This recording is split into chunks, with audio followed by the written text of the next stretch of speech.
Por la señal de la Santa Cruz de nuestros enemigos, líbranos, Señor Dios nuestro. En el nombre del Padre, y del Hijo, y del Espíritu Santo. Señor mío y Dios mío, creo firmemente que estás aquí, que me ves, que me oyes. Te adoro con profunda reverencia. Te pido perdón de mis pecados y gracia para hacer con fruto este rato de oración. Madre mía Inmaculada, hoy estamos en sábado, el Día de la Virgen. San José, mi Padre y Señor, Ángel de mi guarda, interceded por mí. No sé si has visto esa película titulada Jesús de Nazaret. Es una película italiana antigua en la que se narra la vida de Jesús. Pues ahí en esa película aparece un personaje ficticio que viene a ser como un secretario del Sanedrín, un hombre joven, ambicioso, un poco filósofo y cínico, que será, por ejemplo, quien pacte con Judas la traición, tras observar atentamente los pasos que daba el Señor. Pues en esa película, la escena final, se presenta el Sanedrín en pleno delante del sepulcro para comprobar que está vacío. Y entonces pactan aquella disculpa de que los soldados dijeron que le habían robado el cuerpo los discípulos del Señor, etcétera, etcétera, etcétera. Y cuando ya han disimulado, ya han montado, orquestado toda su, pues eso, ¿no? Su mentira, pues el sumo sacerdote exclama: Tutto è finito. Todo ha terminado, ¿no? En italiano. Y justo entonces la cámara se enfoca al secretario, que se ve como por lo bajo dice: Ma no, tutto comienza adesso. Pero no, todo comienza ahora.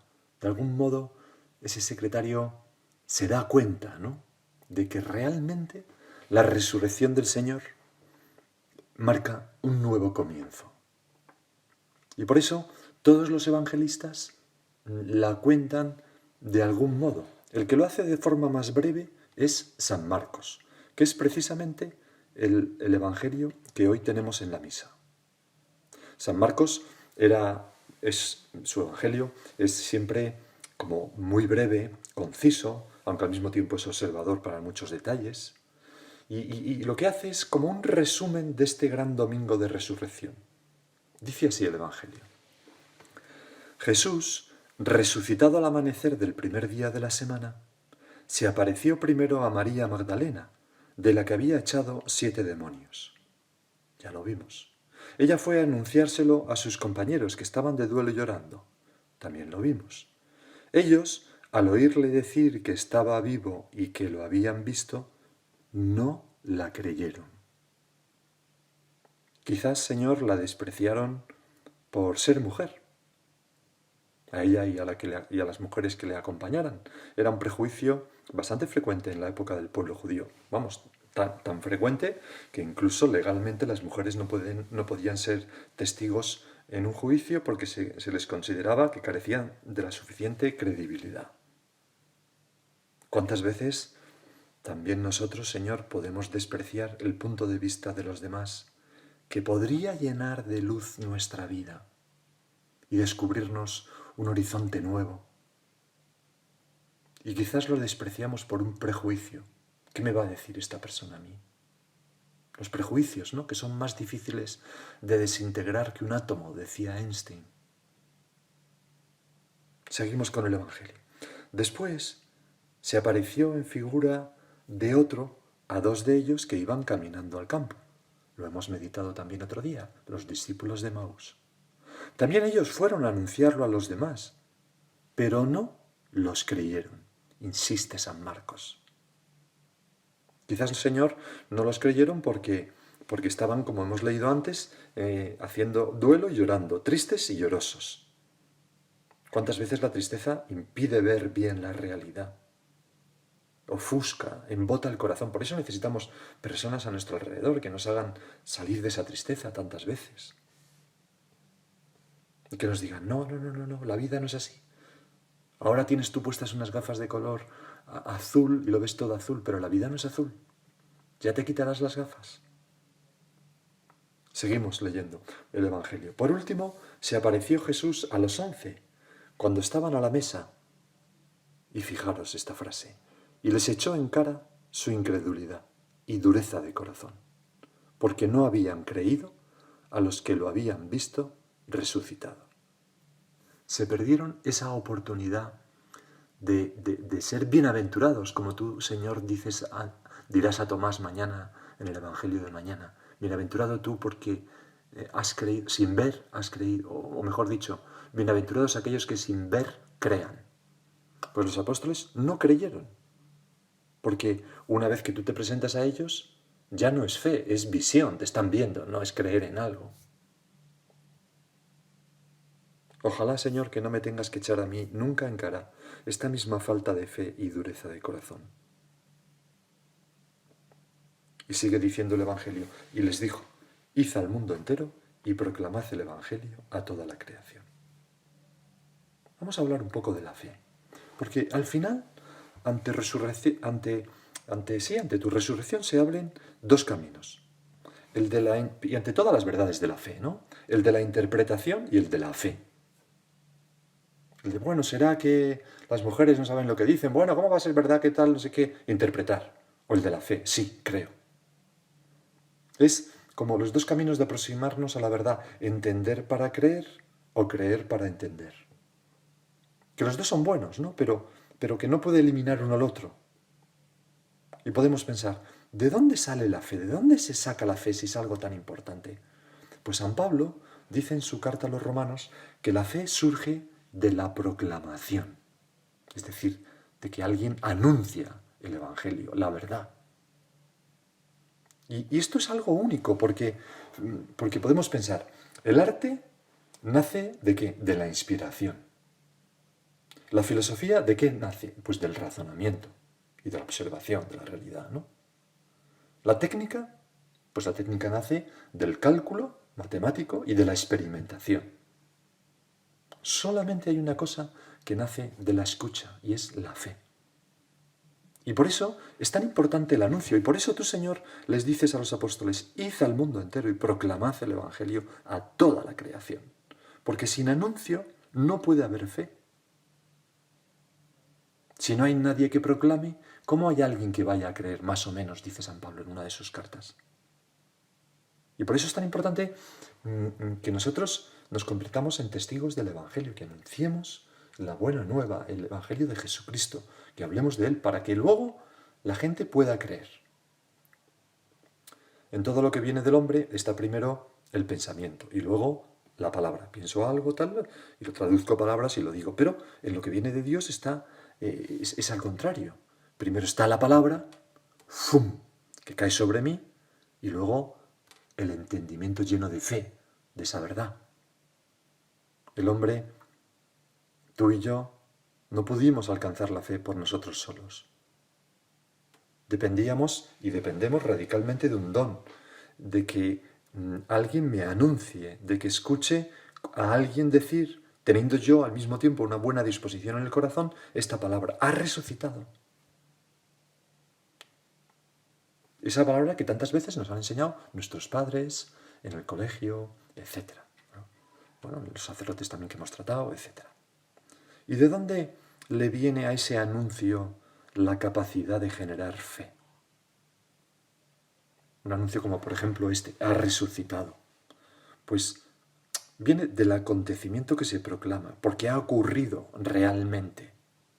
Y este acontecimiento, de una manera misteriosa, también por la gracia, veremos, está presente en las palabras, se abre paso y se impone por sí solo al Espíritu. Y todos tenemos esa experiencia, ¿no? Recuerdo una vez a una persona que le llevaron frente al Santísimo expuesto. Era una persona que se decía que no tenía fe. Se puso de rodillas delante del Santísimo expuesto y decía, ¿pero qué es esto? ¿Qué hacéis? Y entonces la persona que le había llevado le dijo, mira esa custodia que refulge iluminada y que tiene en el centro un redondelito blanco. Pues eso, que es pan ácimo, ahí está nuestro Dios, Jesucristo está ahí. Y entonces aquella persona empezó a llorar y en ese momento empezó a tener fe. Es una cosa tan increíble. ¿Por qué? Porque esas palabras dichas tienen en sí misma la fuerza de una verdad, de un acontecimiento, de algo que es verdadero. Y el Espíritu Santo muchas veces a ese anuncio, vamos a decirlo así, transversal, horizontal, de un hombre a otro dentro de la iglesia, de un cristiano a un no cristiano, etc. A ese anuncio transversal se une siempre un anuncio vertical que baja del cielo y toca el alma de esa persona, tocándola con la gracia y rompe todos los moldes que tenía y se convierte y empieza a tener fe. Pero las dos cosas son necesarias. Es decir, al testimonio apostólico de la resurrección que nos dieron los apóstoles, porque ellos vieron y tocaron y comieron con Jesucristo, a ese testimonio, a ese anuncio, se le tiene que añadir un testimonio interno a cada hombre, invisible, que es fruto de la acción del Espíritu Santo. Señor, auméntame la fe, se lo pedimos ahora, danos la fe a todos. Aquello que se dice en los Hechos de los Apóstoles, lo dice San Pedro, ¿no? Dice, nosotros, los apóstoles, y el Espíritu Santo, que Dios ha dado a los que le obedecen, somos testigos de todo esto. Los dos que dan testimonio, ¿no? Los apóstoles y el Espíritu Santo. Un testimonio concorde. Pero ojo, porque Dios se lo da a los que le obedecen. Esto, dice San Pedro, este testimonio interno, Dios no se lo niega a nadie, pero se lo da a aquellos que tienen un corazón dócil, porque quien no lo tiene, dispuesto a obedecer a Dios y a ese testimonio, porque quien no lo tiene, él mismo se cierra al testimonio interno de Dios. Las almas tienen una compuerta por arriba que se puede encerrar a Dios. La fe es libre, yo tengo que abrir esa compuerta, tengo que querer creer, si no jamás querré.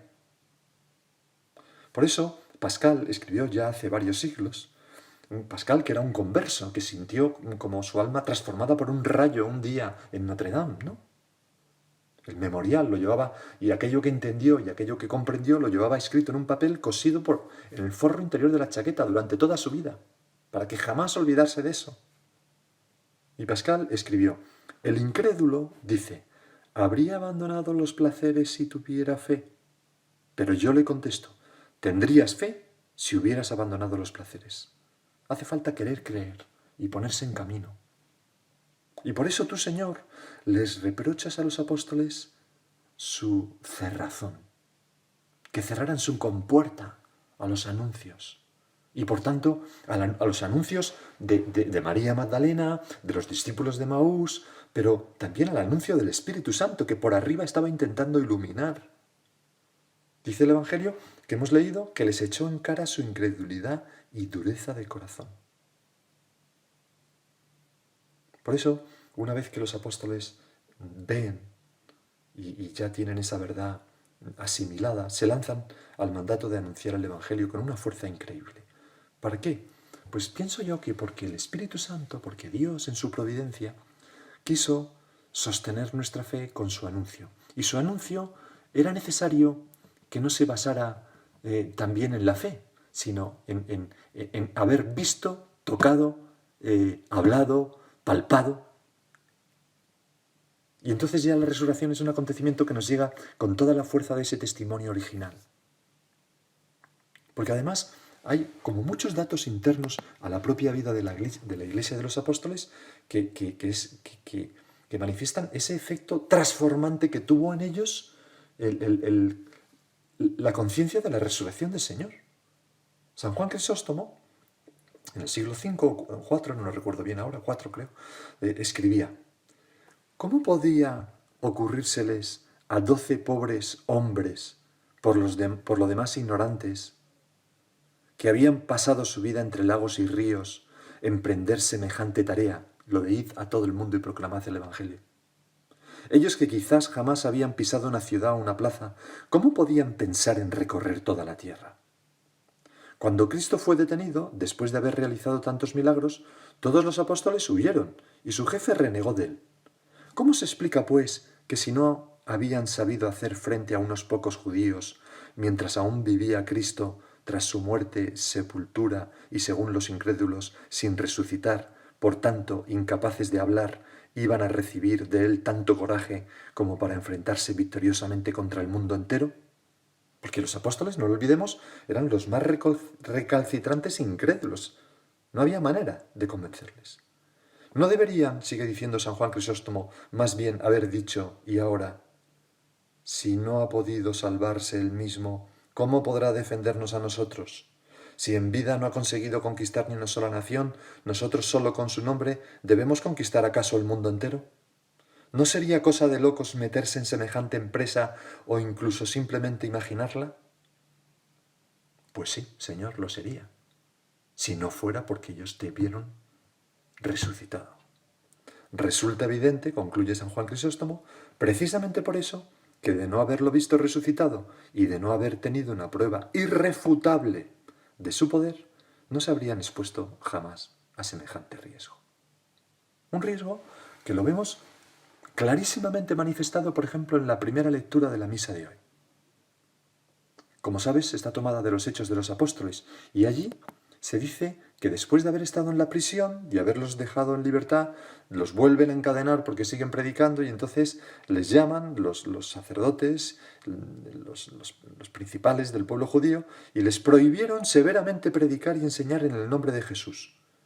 Pero Pedro y Juan, dicen los Hechos, les replicaron diciendo: ¿es justo ante Dios que os obedezcamos a vosotros más que a Él?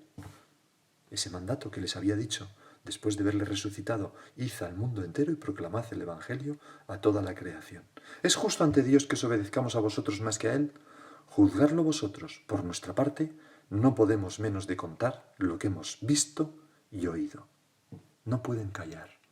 Y lo que ellos vieron y oyeron, nosotros, Señor, lo creemos.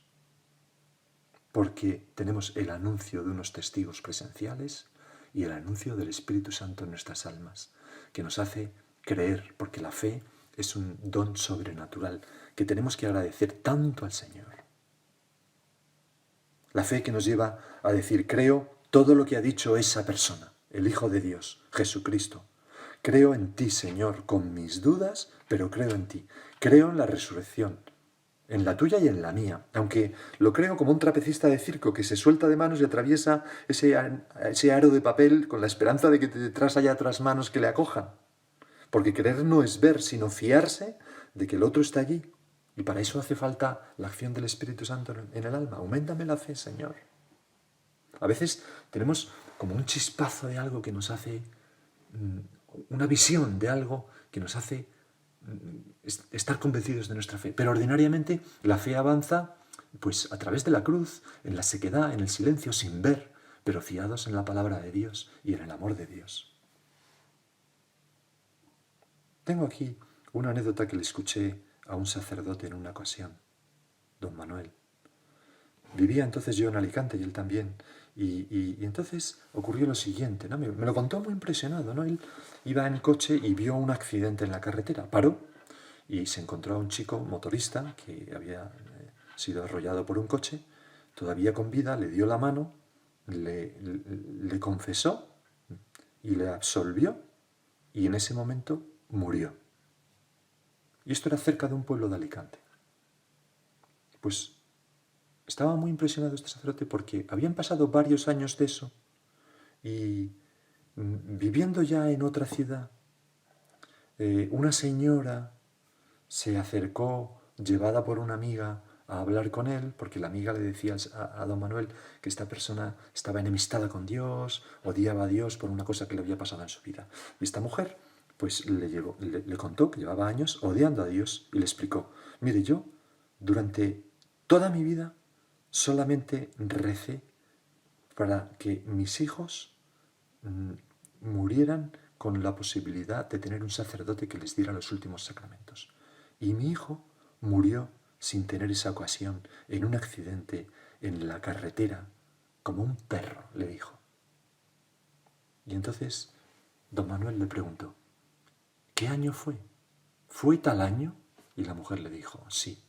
¿Fue en tal carretera al lado de este pueblo? Sí.